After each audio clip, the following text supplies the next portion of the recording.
Hey artists and creators, J-Star here, and today I want to show you how I made this beautiful verdigris background. I know you thought this was real copper, verdigris down with the ages of time, but it is not. It is simply a piece of cardstock with about 5 layers of craft paint. So simple. Let me show you how to do it. Okay, so after a few comments about my video of the backgrounds, like this, and like this, I was thinking, what if I tried to make a metal look, okay? Specifically like a verdigris copper. Could that work layering these colors? So that's what I'm gonna try. 2 things that I'm upping my ante on. I put some glass over here to be my mixing plates.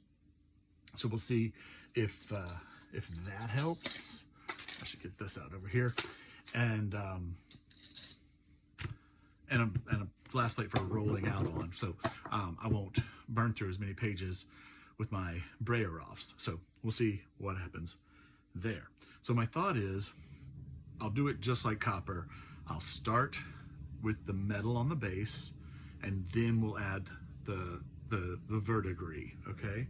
So I'm gonna get a piece of cardstock, and I'm gonna start with this color called Tuscan Red, and I haven't used it before, but it looks like it's a coppery red. Let's see, I'm just gonna put it down here.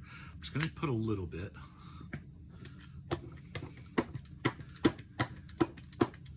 And then I'm gonna make sure it's on my brayer, and then I'm gonna do the same.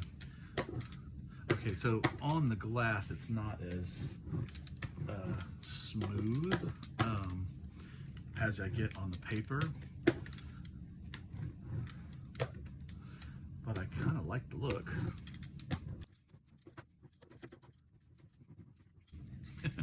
I don't know why, but I'm reminded of Bette Midler in the movie Big Business saying, "You wear that to work, you look like a blood clot." So I think I've made a blood clot, but not for long, okay? So not bad. So here's a metallic, and this is called Rich Espresso. I thought it'd be nice to have a couple shades of kind of coppery, goldy in there, especially since we're layering. You know, it's just gonna be peaks.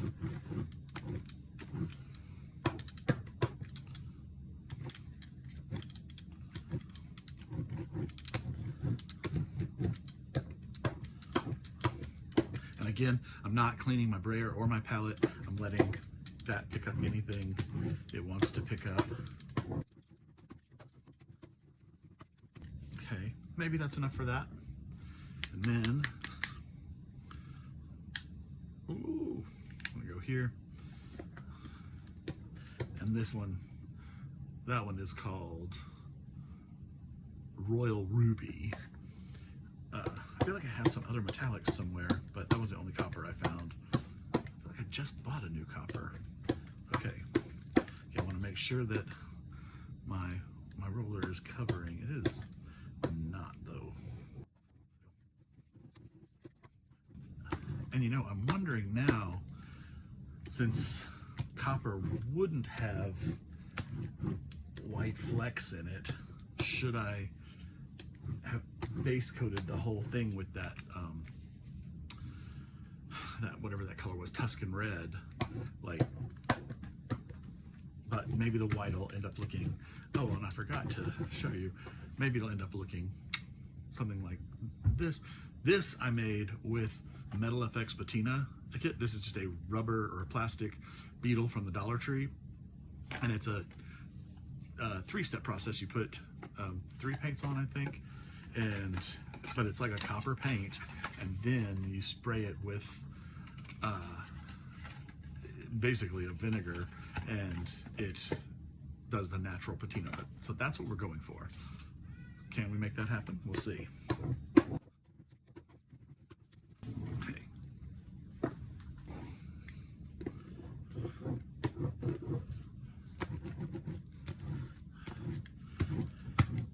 think as a tester, I'm gonna leave it like that. That's looking pretty good as a copper base. Now, gotta get some verdigris. And I kind of like this color on its own, but I'm gonna put like the splashiest little bit. Boop, I'm gonna put one drop. So this color was called Fresh Cut Grass, weirdly. And this color was called Laguna. So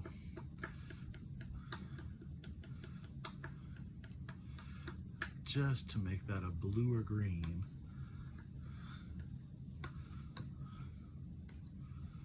Kind of like it. So how do I get this off of here? Because I want to use every drop of paint. We'll figure that out in a second.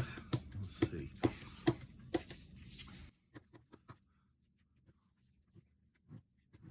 It does look pretty green on here, but this is a base. Probably 2 more shades to go on this.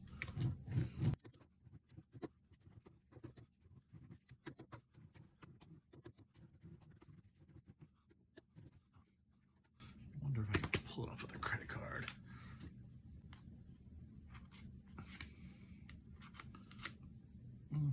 Not really. Okay.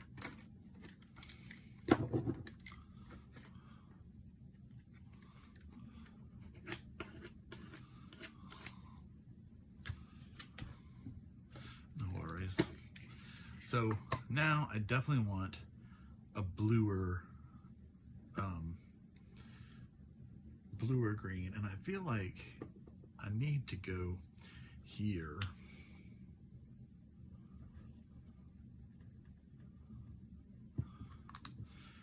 And maybe just a little touchiest touch of green.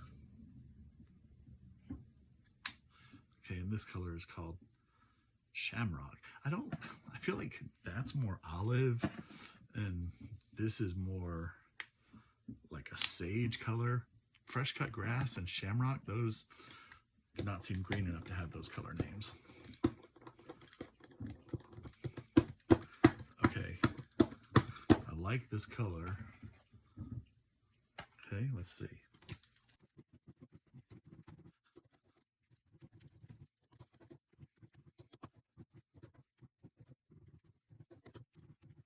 I don't like those blobs, and that is because the roller doesn't disperse as well on the glass as it does on paper. So next time I would use paper or something not glass. Okay, that looks pretty cool. I mean, it's like a very green verdigris. Now, I think I'm just gonna do it. I'm gonna go for the lighter, and I think I want to put just a drop of green into it.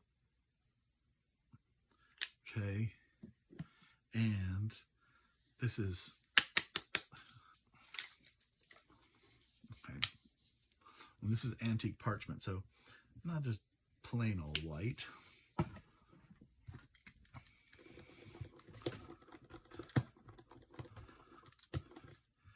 Okay, I'm gonna let that be. Maybe I should do this. Maybe that's not light enough. Let's put a little more white in it. A lot more white.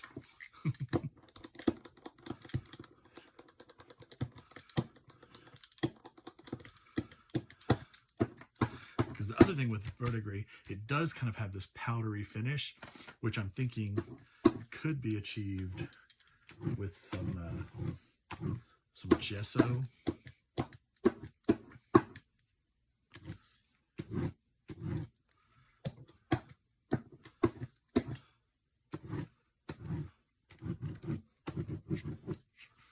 Okay, I'm liking this.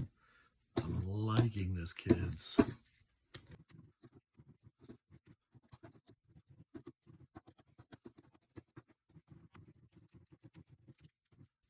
Okay. I think that looks pretty cool, like a piece of verdigris copper, and it's pretty on tone with that. Huh. Okay, I'm gonna let this dry, and I'm gonna put a coat of the matte Mod Podge on it to see if it brightens those colors. I'm wondering, should we, well, I don't know what I'm going to use this for, but I think it'd be a good idea to do like some drips once we figure out what we're going to use it for, to add to the overall effect. I just see some spots in here. I'm just going to rub over them just so.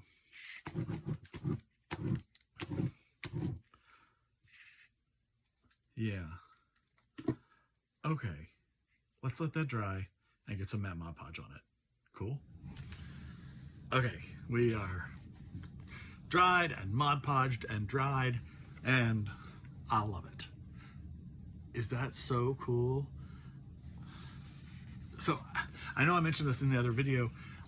The texture of this paper, when you have, what do we end up with, 5 layers of paint, 5 or 6, and then the Mod Podge, it's so thick and creamy and delicious. It is like vinyl. I mean, it is like a piece of vinyl.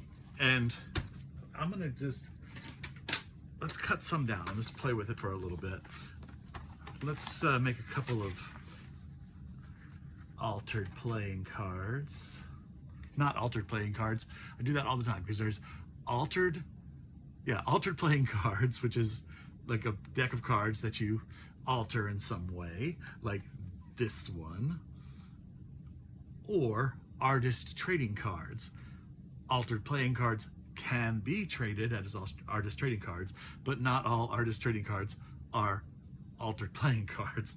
And people ask a lot of times, like, do you have to use playing cards as the basis for your artist trading cards? And no. Artist trading cards are tiny art, and they can be anything your heart desires. Like, the only thing is the 2.5 by 3.5 size. That's the only limitation. So, it could be thin balsa. I've done some with fake grass with like flamingos on them, 3D flamingos. So anyway, or make your own faux metal sheets. Now, I've got a couple of hearts over here that could look cool. I mean, that's pretty cool on it. Let's see if there's something with more green. I mean, that's pretty cool. I wouldn't want to go green, but it's pretty. Oh, look at this. This color. That looks really nice. Look at that. So, a couple things that I would do for this. Oh, Artquake. That's when I hit my table and it makes an earthquake. So, I've got this ink here, and I've got a copper one. One thing that I would do is I would take it and swipe it along the edge. And I don't know if this is going to be enough. We might have to play with it. Oh, maybe it is. Because if this were a piece of metal, it stands to reason that these edges that get kind of touched and slid around and whatever would stay polished. I wonder if my other one is better. Let me check. I would say inherited these, but these were part of the art haul that I bought. Oh, that's juicier. On Facebook Marketplace. And so I got so lucky because I got all these Tim Holtz oxide inks and distress inks and like sprays and die cuts and stamps and just all kinds of things. Yeah. Okay. So put a little coppery edge on it. I don't know if you can see that. Okay.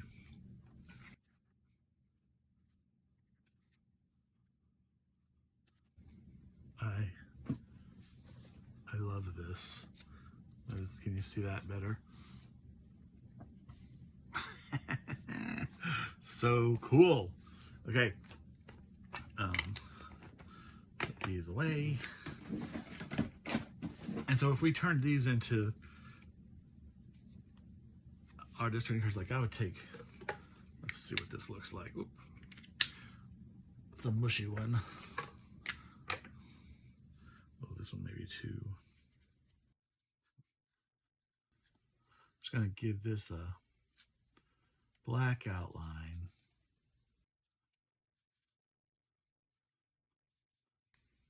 Oh, it's so cool. Look at that. And then a simple, like, maybe we stamp love on there. I mean, I'm not big for words on cards, on artist trading cards, but one word, love, could be cool.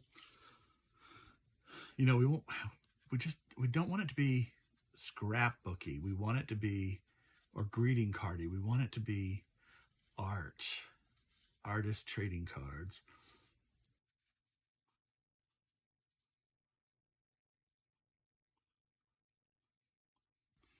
Okay. Cool. That's got a thing. I mean, that is pretty. Okay. So that's one use for it, but I mean,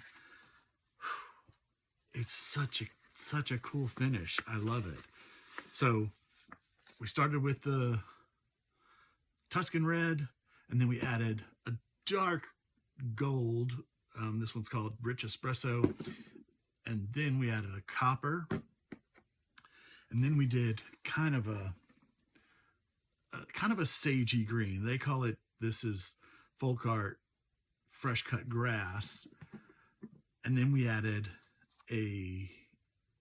what did we do next? I think we did that with some of that in it. And then that with some of that in it.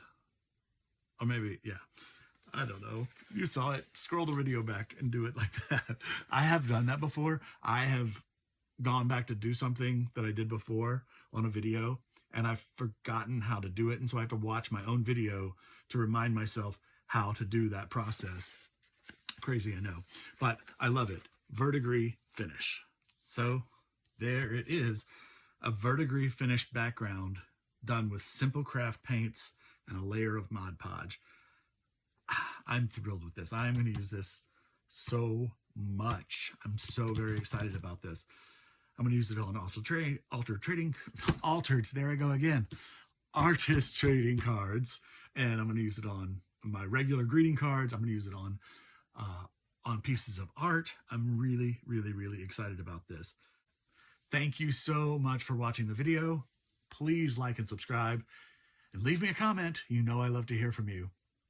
From Funkin' Dazzles, this is J-Star saying have a great day and keep creating.